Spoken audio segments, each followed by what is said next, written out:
Você sabia que pode vencer uma batalha épica e perder a guerra mais importante, a da sua própria alma? O maior perigo não é o inimigo que vem de fora, é o orgulho que cresce por dentro depois que você vence. Essas lições nós podemos aprender com a história de Gideão. Esse juiz mostra o fato de que os heróis nas grandes batalhas nem sempre são vencedores na vida comum, no dia a dia. Gideão liderou Israel e foi vencedor, mas infelizmente não conseguiu governar a sua própria família. Então, não importa quem você seja, a negligência moral sempre vai causar problemas. É isso que vamos aprender na lição de hoje. Vamos orar para iniciar? Senhor, muito obrigada por esta oportunidade que estamos tendo de aprender no livro de Juízes, aprender mais sobre a tua palavra. Abre os nossos corações e os nossos ouvidos para ouvirmos aquilo que o Senhor tem para nós nesse dia. Em nome de Jesus. Amém.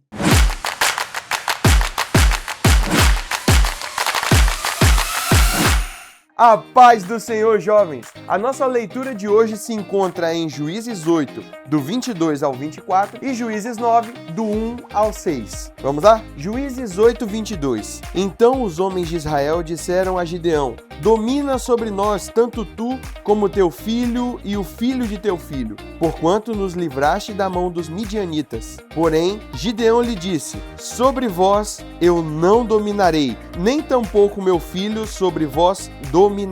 O Senhor sobre vós dominará. E disse-lhes mais Gideão: uma petição vos farei. Dá-me cada um de vós os pendentes do seu despojo, porque tinham pendentes de ouro, porquanto eram ismaelitas. E Abimeleque, filho de Jerubaal, foi a Siquém, aos irmãos de sua mãe, e falou-lhes e a toda a geração da casa do pai de sua mãe, dizendo: falai, peço-vos, aos ouvidos de todos os cidadãos de Siquém, qual é melhor para vós? Que 70 homens, todos os filhos de Jerubaal, dominem sobre vós, ou que um homem sobre vós domine? Lembrai-vos também que sou osso vosso e carne vossa. Então os irmãos de sua mãe falaram acerca dele perante os ouvidos de todos os cidadãos de Siquém todas aquelas palavras, e o coração deles se inclinou a seguir Abimeleque, porque disseram: é nosso irmão. E deram-lhe 70 peças de prata da casa de Baal-Berite, e com elas alugou Abimeleque uns homens ociosos e levianos, que o seguiram. E veio à casa de seu pai, a Ofra, e matou a seus irmãos, os filhos de Jerubaal, 70 homens sobre uma pedra. Porém Jotão, filho menor de Jerubaal, ficou, porque se tinha escondido. Então se ajuntaram todos os cidadãos de Siquém e toda a casa de Milo, e foram e constituíram a Abimeleque rei, junto ao carvalho alto que está perto de Siquém. E essa foi a nossa leitura.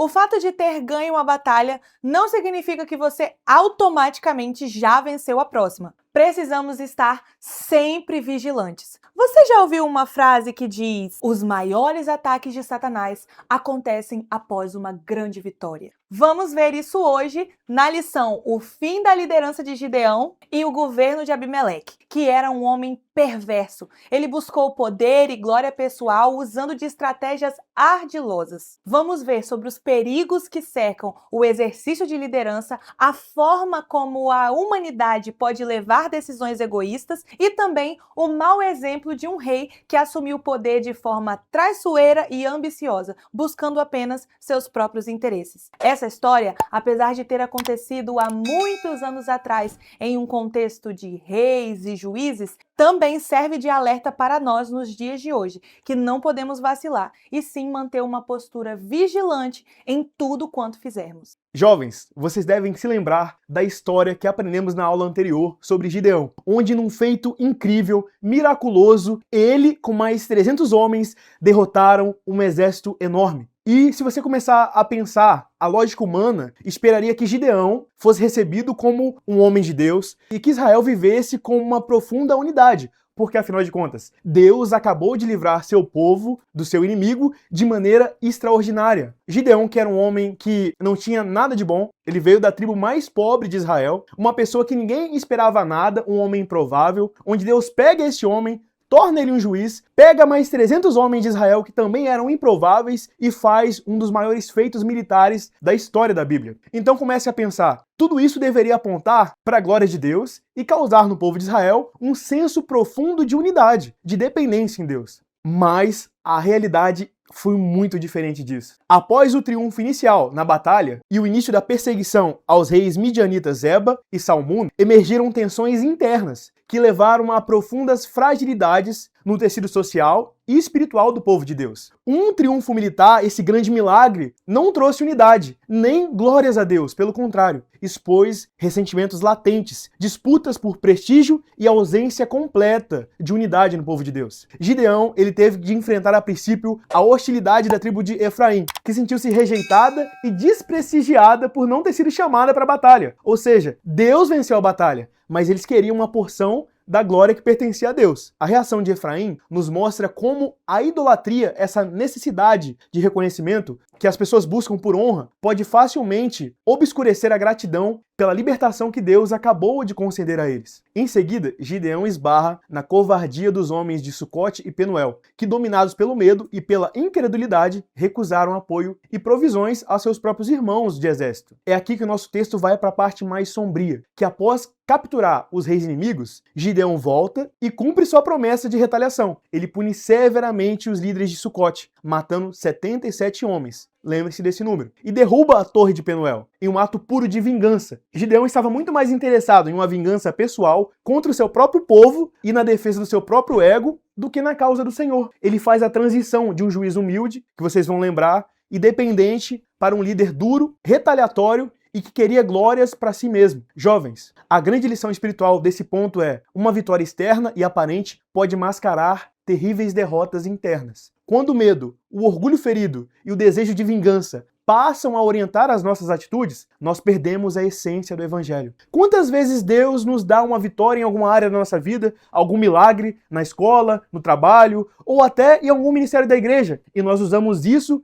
para exigir reconhecimento? É preciso cuidado e vigilância constantes para que o sucesso, a bênção de Deus, não nos transforme naquilo que Deus mais odeia. Apesar de ser um grande libertador, Gideão cometeu falhas nos últimos anos da sua liderança. Depois de matar os reis midianitas, o povo de Israel lhe pediu que se tornasse o seu rei, instituindo uma dinastia hereditária. Gideão recusou a proposta, afirmando que o Senhor é quem governaria sobre Israel. Mas estudiosos sugerem que a recusa de Gideão foi, na realidade, uma aceitação disfarçada, sob a forma de recusa piedosa, com o objetivo de expressa piedade e ganhar a simpatia de seus prováveis súditos. Parece uma declaração bonita na prática, não é? Veja, suas atitudes posteriores não refletiram a recusa da proposta. Gideão solicitou parte dos despojos de guerra como recompensa, o que o tornou extremamente rico. Mandou confeccionar um éfode e colocou em sua cidade, Ofra. O éfode era uma vestimenta sagrada, exclusiva do sumo sacerdote no tabernáculo. Ao fazer isso, Gideão criou na prática um centro rival de adoração. O éfode se tornou objeto de idolatria, levando Israel a se desviar espiritualmente. Todo Israel prostituiu-se ali após ele e foi por tropeço a Gideão e a sua casa. Ainda que essa não tenha sido a sua intenção, a atitude de Gideão acabou promovendo a confusão religiosa e o pecado do povo. Além disso, a sua conduta familiar também foi problemática. Gideão teve muitas mulheres e concubinas, com as quais gerou 70 filhos. Além de Abimeleque, o filho da concubina de Siquém. Gideão rejeitou o título de rei, mas viveu como um na prática. Jovens, o que nós rejeitamos em palavras, mas abraçamos nas nossas atitudes. O retrato final de Gideão é, portanto, ambivalente e instrutivo para nós hoje. Ele começa como um juiz humilde, dependente de Deus, mas termina como um líder bem-sucedido externamente, mas espiritualmente inconsistente. Pense nisso. Essa estrutura familiar desordenada contribuiu diretamente para a crise política e moral que eles experimentariam, com muitas rivalidades e assassinatos entre os próprios filhos. Gideão foi usado por Deus de maneira poderosa mas suas escolhas finais revelam os perigos do orgulho, da centralização de poder e da negligência espiritual. A Bíblia não é omissa com a história. Ela faz questão de registrar tanto os acertos quanto os erros dos libertadores usados por Deus, a fim de demonstrar que não eram perfeitos e isentos de falhas. Isso nos ensina sobre os riscos inerentes à liderança e a necessidade de constante vigilância, do início ao fim. Devemos tomar cuidado para não sermos seduzidos pelo orgulho, pelo reconhecimento popular e pelo desejo de lucrarmos com aquilo que Deus faz por nós. Provérbios lembra: a soberba precede a ruína.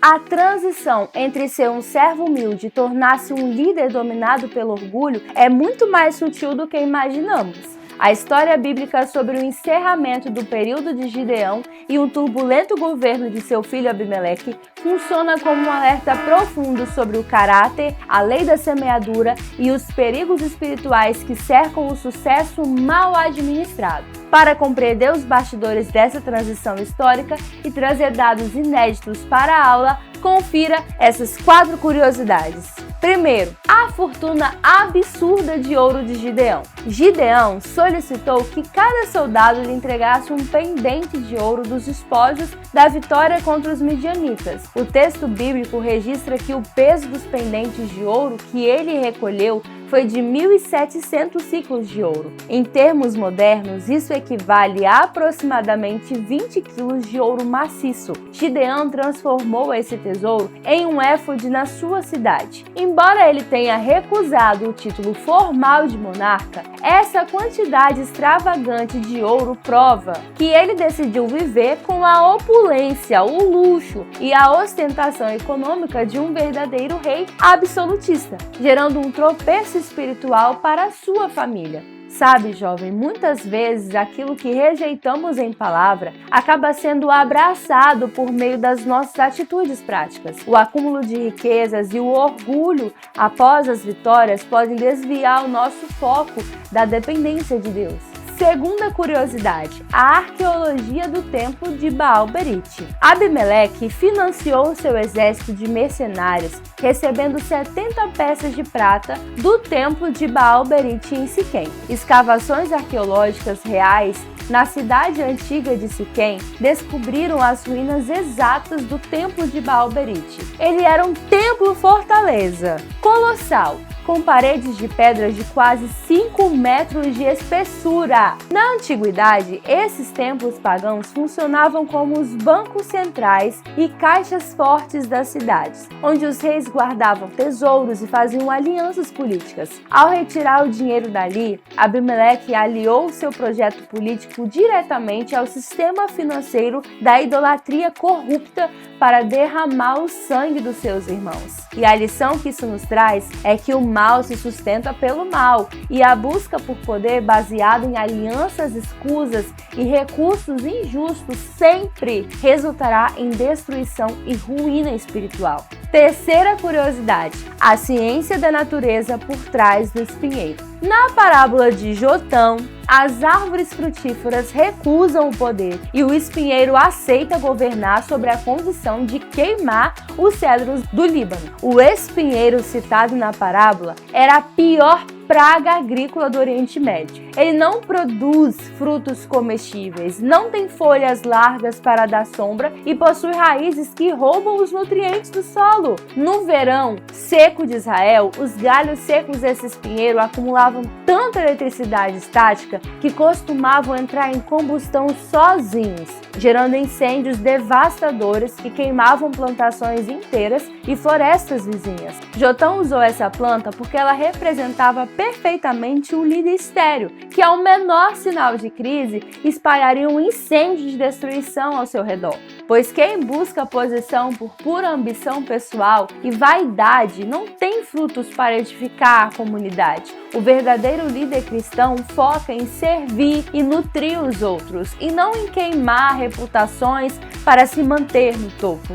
Quarta curiosidade: a suprema vergonha militar de uma pedra de moinho. Abimeleque morreu em Tebes após uma mulher lançar um pedaço de pedra de moinho sobre a sua cabeça. A pedra jogada pela mulher não era uma rocha comum de chão, mas a pedra superior de um moinho manual doméstico, que pesava entre 2 e 5 quilos. As mulheres usavam essa ferramenta diariamente para moer trigo em casa. Na cultura militar, no Antigo Oriente, ser morto por uma mulher e ainda por cima, usando um utensílio de cozinha, era considerado um nível mais humilhante e vergonhoso de derrota para um guerreiro. Abimeleque ficou tão desesperado com a humilhação pública que implorou para o seu escudeiro matá-lo na espada, tentando salvar sua honra agonizante. Pois é, jovens, a justiça de Deus é implacável contra a soberba humana. Aquele que usou o medo e a violência para assassinar seus 70 irmãos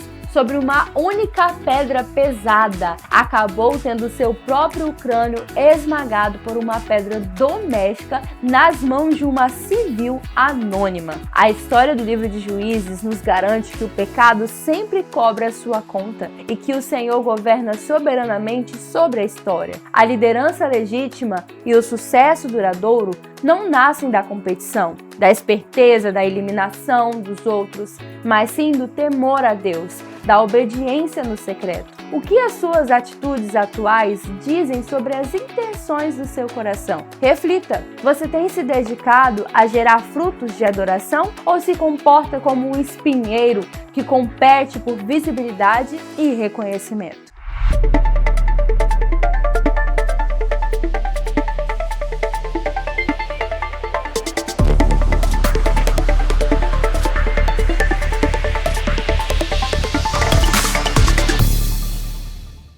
E agora a gente entra em um dos capítulos mais sombrios do livro de Juízes. Depois que Gideão morreu, o seu filho Abimeleque entrou em cena. E desde o começo fica claro de que Abimeleque é diferente no meio dessa história. Este nome significa meu pai é rei. Abimeleque era filho de Gideão com uma concubina, o que significa que desde o seu nascimento ele era visto pelas pessoas como um filho ilegítimo. E ele faz de tudo para se tornar governante. Diferentes dos juízes anteriores, que sempre eram chamados por Deus e capacitados por Deus para libertar Israel, Abimeleque se meteu aonde não havia sido chamado. Ele não foi levantado pelo Senhor e também nem buscava o bem do povo de Deus. Ele simplesmente alcançou o poder, mas não tinha graça para isso. Ele era movido apenas pela ambição e pela sede de estar na frente. E por isso, ele não é considerado um juiz de Israel,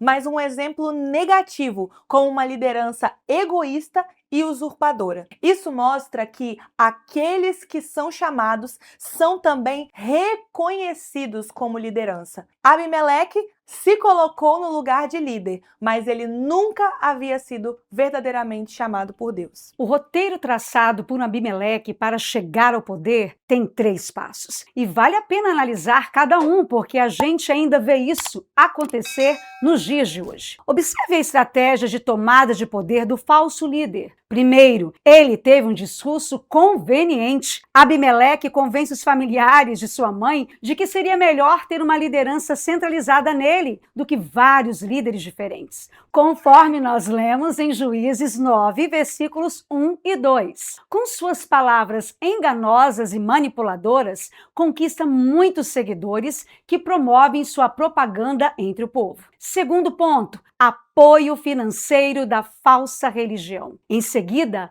obtém recursos para financiar sua campanha de dominação, arrecadando 70 peças de prata de um templo pagão dedicado a Baal-Berite. Assim, o mal se sustenta pelo mal. Nós vemos aqui o perigo do uso da religião como instrumento de projetos pessoais e de dominação política. A religião é inegavelmente um elemento crucial da vida humana e tem grande potencial potencial de beneficiar a vida política, econômica e social de uma nação. No entanto, ela torna-se deletéria quando as pessoas pervertem o sentido e procuram beneficiar-se dessa influência. A verdadeira religião não pode jamais ser manipulada e nem transformada em instrumento de dominação e poder, e muito menos deveria financiar projetos e ações que visam fins incompatíveis com o bem comum e com a causa do Evangelho. Terceiro e último ponto, recrutamento de desordeiros. Depois, ele reúne um grupo de homens ociosos, levianos,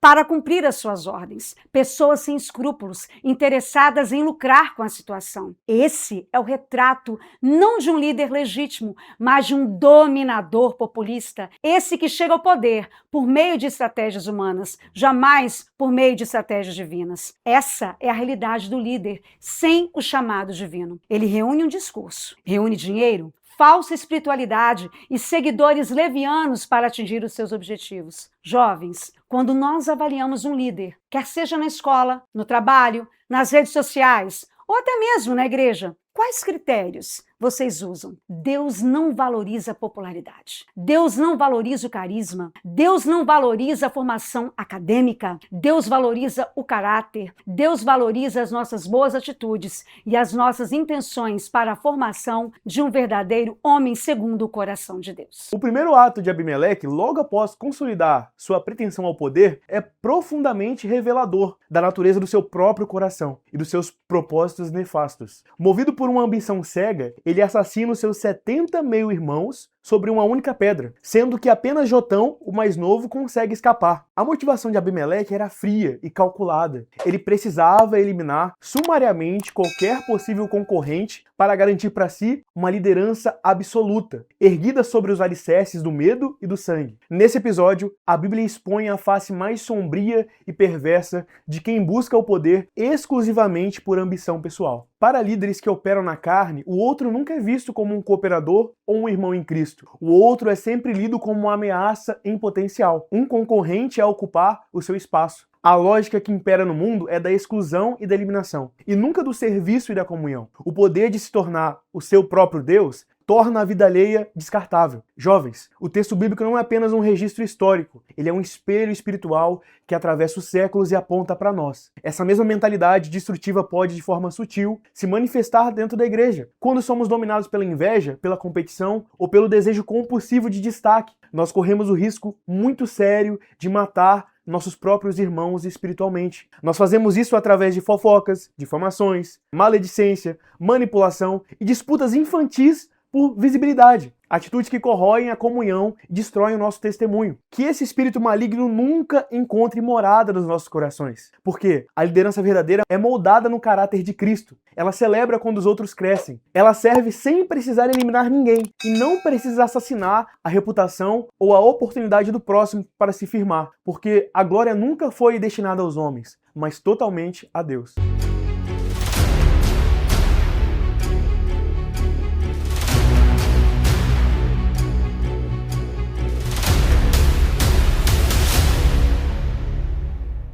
Existem líderes que não são escolhidos, não são chamados, não são enviados. Eles são fabricados. E onde isso acontece, o resultado não é um governo justo, é colapso. Em O Rei Leão, Scar não herda o trono. Ele toma o trono, manipula, elimina e controla.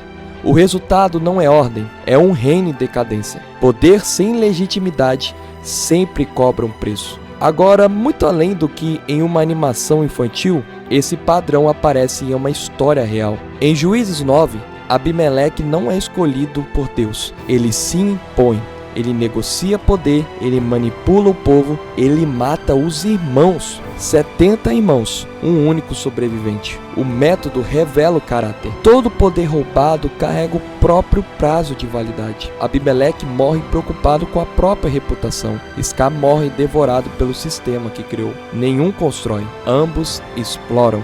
Poder sem legitimidade sempre cobra um preço. Juízes mostra um homem que quis o trono. O Evangelho mostra o rei que desceu do trono. O Filho do Homem não veio para ser servido, mas para servir e dar a sua vida em resgate de muitos. Só existe um tipo de liderança que não entra em colapso, a que tem como referência o verdadeiro Rei dos Reis.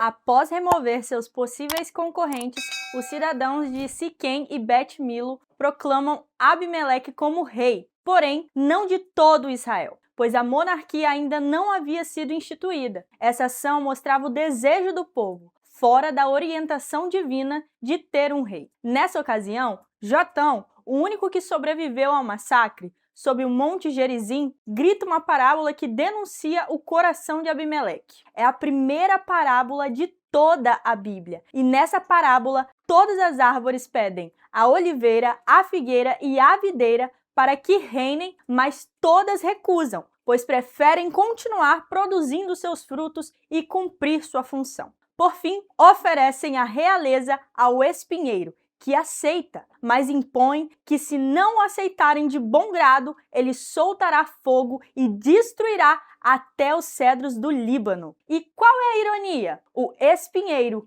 é a planta menos útil de todas, não dá sombra de verdade, pega fogo e espalha o incêndio pelas plantas ao redor. E ainda assim, ao aceitar, diz às árvores: vinde, refugiar-vos sob a minha sombra. Que absurdo! Jovens, Jotão não estava apenas descrevendo Abimeleque, ele estava dizendo: os líderes verdadeiros, aqueles que têm fruto e propósito, não saem correndo atrás do trono. Quem se impõe como presa para liderar pode ser exatamente o espinheiro, alguém sem fruto, que parece forte, mas que pode causar muito estrago. As árvores frutíferas representam líderes bons e úteis, que não se deixam seduzir pelo poder, mas também aponta para o perigo da omissão. O espinheiro representa Abimeleque, inútil, sem frutos, mas perigoso, pois pode causar destruição. Eis o perigo dos líderes espinheiros, mercenários da fé. Galera, a teologia bíblica estabelece um princípio que é inegociável,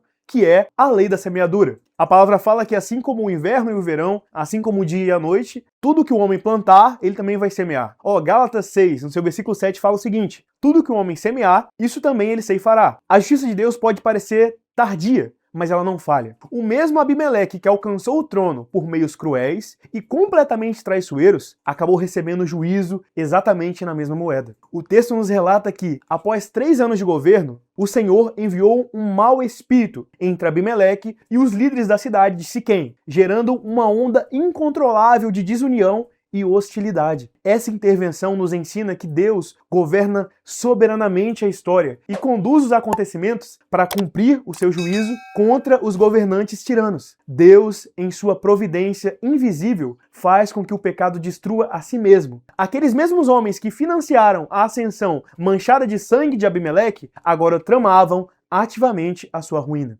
O ciclo da ambição se repete. Do mesmo modo que Abimeleque usou a astúcia, movido pelo orgulho para chegar ao poder, um homem chamado Gaal surge utilizando uma estratégia idêntica para voltar a população contra ele. Era o retrato de homens vazios de Deus, digladiando-se um contra os outros pela idolatria da ambição, conforme alerta Tiago no seu capítulo 3, no verso 16. Jovens, nós precisamos entender que a justiça divina é soberana e implacável contra o orgulho humano. Muitas vezes olhamos para o mundo ou até para ambientes próximos a nós e vemos pessoas prosperando através da mentira, da traição e da arrogância. Parece que o mal está vencendo, mas a história de Abimeleque nos garante que o Senhor está no controle de tudo. O pecado sempre cobra a sua conta. Não precisamos buscar vingança ou nos corrompermos para alcançarmos nossos objetivos. Aquele que constrói a sua vida sobre a traição será engolido por ela, mas aquele que constrói a sua vida na obediência a Deus permanecerá para sempre. Confie sempre na justiça do Senhor e guardem os seus corações. Acabamos de ver que, embora Abimeleque tenha conseguido conter inicialmente a conspiração, a sua vitória foi breve. Ao enfrentar a rebelião em Tebes, ele conduziu o ataque para conquistar uma fortificada torre da cidade. Durante sua tentativa de conquistar a torre, ele se aproximou dos defensores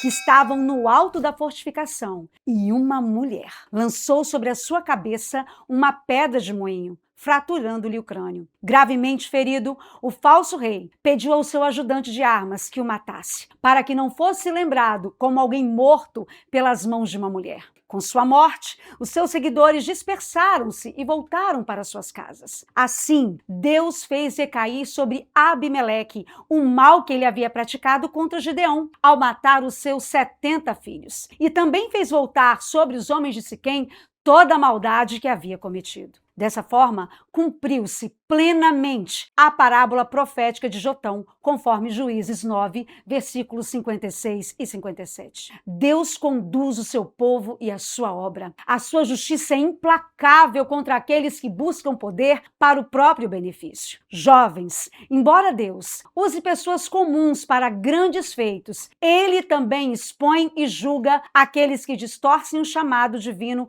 para buscar as vantagens pessoais. O orgulho, a busca egoísta por poder, a negligência espiritual conduzem inevitavelmente à ruína. E no final, Deus, que é justo, que é soberano, ele faz prevalecer as suas vontades, garantindo que toda injustiça seja confrontada e que seu povo seja lembrado de que a liderança legítima nasce da obediência e do temor exclusivo a ele.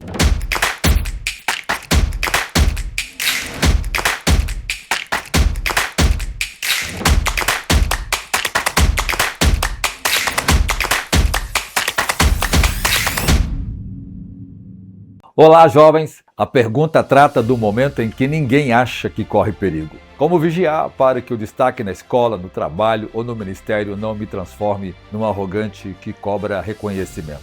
A resposta está no dia seguinte, na maior vitória de Gideão. 32.000 homens se apresentaram e Deus mandou reduzir para 300. O texto explica o porquê, preto no branco, para que Israel não se glorie contra mim, dizendo, a minha mão me livrou. Deus desenhou a vitória à prova da glória humana. 300 foram a vacina contra o orgulho, porque o inimigo mais perigoso de Gideão não estava no acampamento de Midian, estava no peito dele. O orgulho é um inimigo educado, espera a festa acabar para atacar. E vem o primeiro teste. Efraim reclama, gente que não lutou cobrando fatia do troféu. Gideão respondendo manso e a ira dele se abrandou. Humildade desarmou uma guerra civil, portanto passou no teste. Poucos versículos adiante, o mesmo homem muda de rosto. Sucote e Peniel negam pão aos seus soldados cansados e Gideão voltou para se vingar. Espinhos e abrolhos sobre os anciãos de Sucote, a torre de Penuel derrubada, os homens da cidade mortos. Atenção à hermenêutica, meu jovem.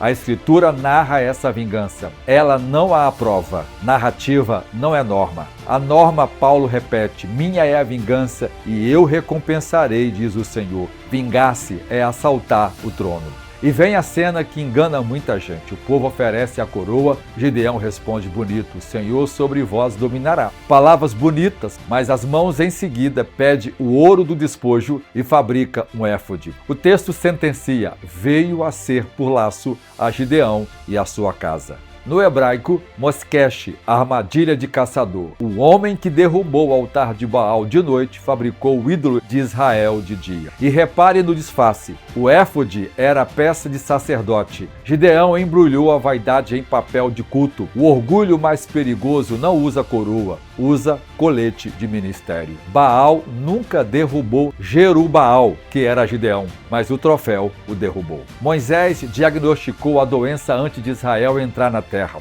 Quando comeres e te fartares, guarda-te, e não digas no teu coração, a minha força me adquiriu esse poder. Orgulho é problema de memória. A bênção chega e a gratidão evapora. Uzias confirma o padrão. Havendo-se já fortificado, exaltou-se o seu coração até se corromper. A queda não veio na fraqueza, veio na força. E a ciência mediu o que Moisés pregou no deserto. Pesquisadores descreveram o efeito vencedor. Cada vitória aumenta a confiança e o apetite de risco. E os estudiosos da liderança, a síndrome da ubris. E Paulo, aquele que cuida, está de pé, olhe que não caia. Ninguém vigia em cima do pódio. É exatamente lá que Deus manda vigiar.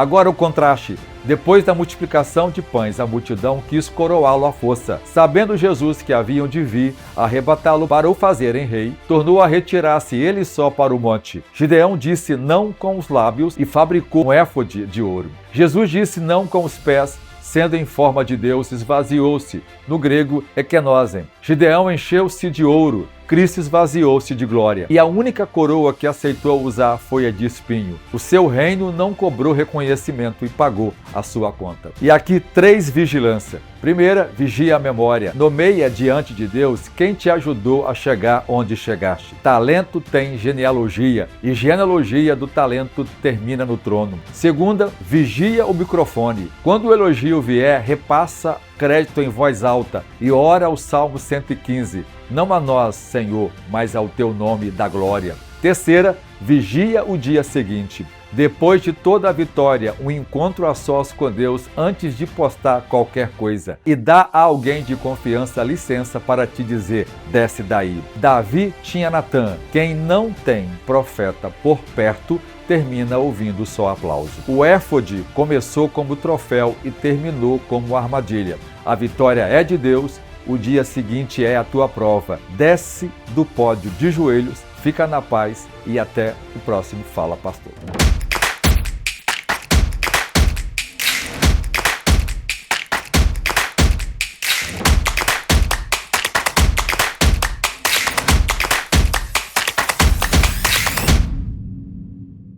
Essa lição é muito forte. Gideão nos mostra que você pode ganhar a batalha e perder a guerra na vida cotidiana. Abimeleque nos mostra o retrato assustador, o futuro perigoso de quem busca o poder sem chamado, sem graça e sem fruto. Existe uma coisa que o texto e o livro de Juízes nos aponta. Cada juiz é uma sombra de alguém maior. Cada juiz é uma sombra de Jesus. Mas Jesus, ao contrário de Gideão, tinha todo o direito de se impor como rei, mas ele não o fez. Pelo contrário, ele não usou por usurpação ser igual a Deus, mas se fez semelhante a nós. Ele não fez um éfode para que as pessoas o vissem como alguém de prestígio ou que viessem até a ele. Ele não veio para ser servido, mas para servir e dar a sua vida em resgate de muitos. Jesus é o nosso modelo de liderança verdadeira. Ele é o único líder que usou a sua posição completamente para servir. E é por isso que a nossa adoração vai apenas para ele. É por isso quando lemos as histórias da Bíblia e vemos as trajetórias de grandes líderes, ainda assim a nossa adoração vai apenas para Jesus. Que você, jovem, possa guardar o seu coração do orgulho de todas as vitórias e que você seja um fruto e não um espinheiro.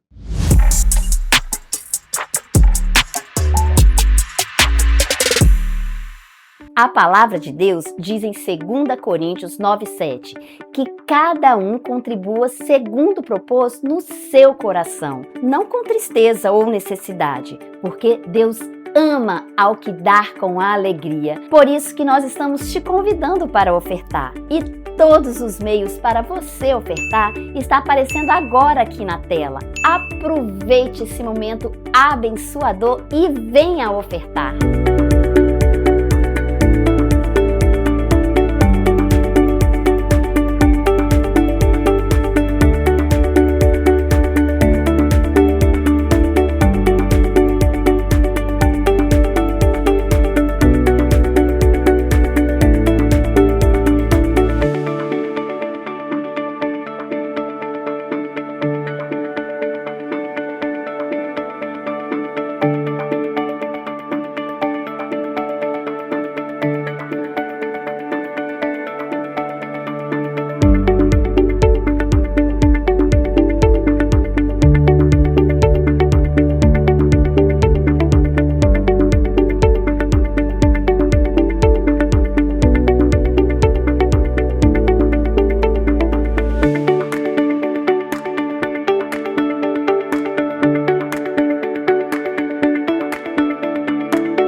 quero te convidar também a fazer parte dos 1000 valentes. E você, juventude, pode fazer parte dessa história, contribuindo com os 1000 valentes. Nós iremos comprar este lugar e você será abençoado fazendo parte desse projeto. Aproveita então esse momento, juventude, porque Deus ama quem oferta com alegria. Então venha com alegria agora ofertar.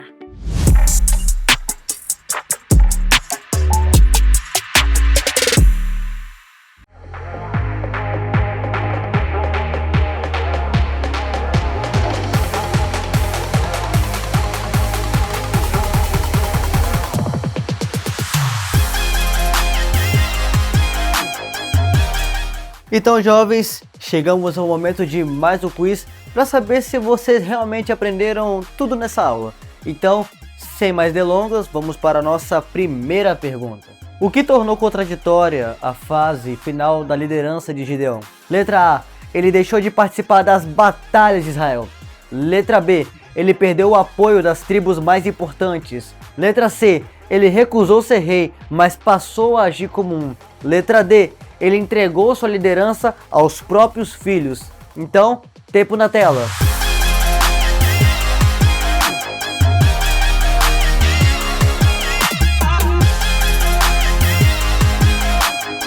E o nosso tempo acabou. E se vocês marcaram a alternativa C, ele recusou ser rei, mas passou a agir como um, meus parabéns, vocês acertaram. Agora vamos para a nossa segunda pergunta. O que diferenciava Abimeleque dos juízes levantados por Deus? Letra A. Ele buscou o poder por ambição e manipulação. Letra B. Ele governou sem apoio dos habitantes de Siquém. Letra C. Ele recusou qualquer ajuda financeira para governar. Ou letra D. Ele foi escolhido para libertar Israel dos inimigos. E mais uma vez, tempo na tela.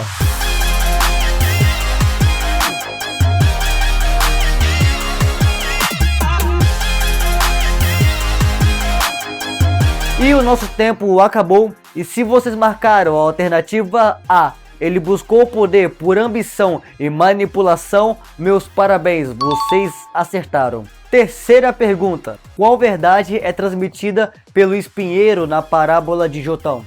Letra A. Líderes fortes sempre precisam impor sua autoridade. Letra B. Pessoas produtivas devem disputar posições de destaque. Letra C. Todo governante oferece segurança para seus liderados. Ou letra D. Líderes sem frutos podem causar grande destruição. Mais uma vez, tempo na tela.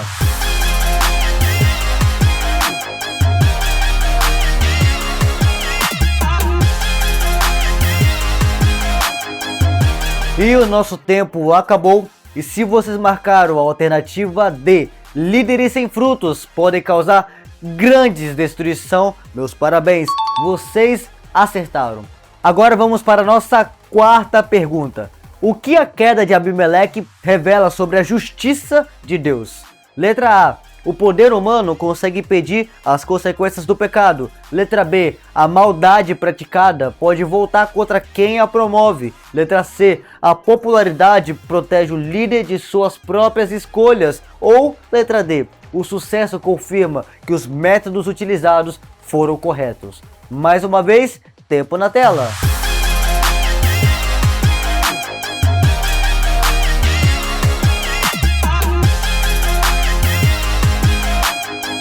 E o nosso tempo acabou. E se vocês marcaram a alternativa B, a maldade praticada pode voltar contra quem a promove, meus parabéns, vocês acertaram.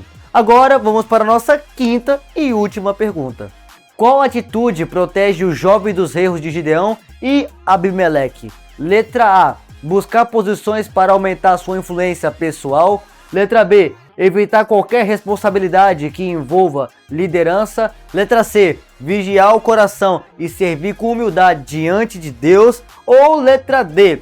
Confiar no reconhecimento como sinal da aprovação divina. Mais uma vez e pela última, tempo na tela.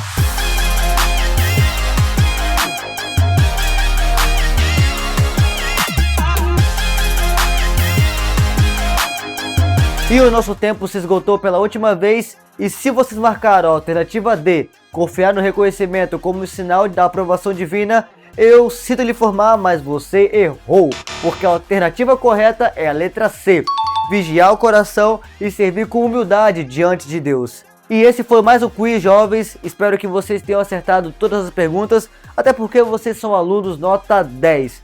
E esse foi mais um quiz e tchau!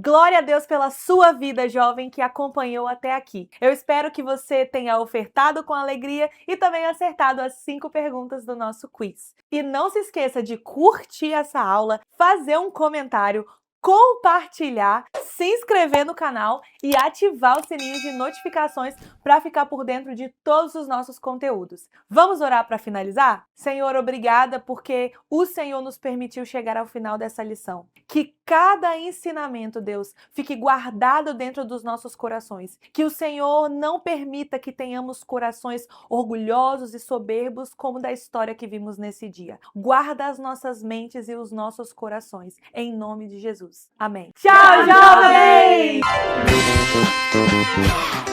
Pois corta isso, gente. Corta isso, gente. Ardilosas.